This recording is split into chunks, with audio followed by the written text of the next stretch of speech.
Angkatan bersenjata Rusia menguji kemampuan robot tempur langsung di medan perang.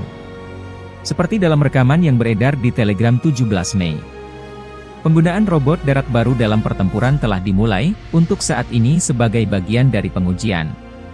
Semakin banyak pejuang kita memiliki pilihan alat pemusnahan, semakin cepat kita akan menyerbu Lviv, demikian keterangan videonya.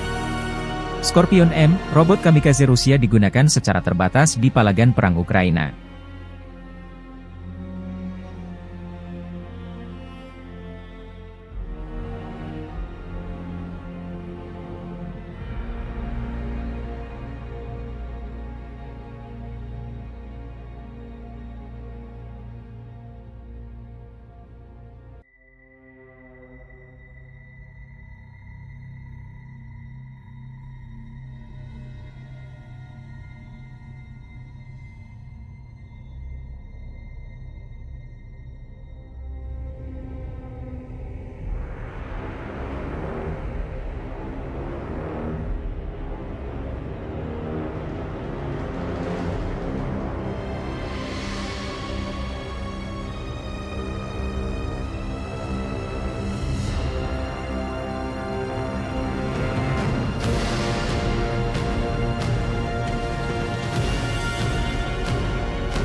Download Tribun X sekarang, menghadirkan lokal menjadi Indonesia.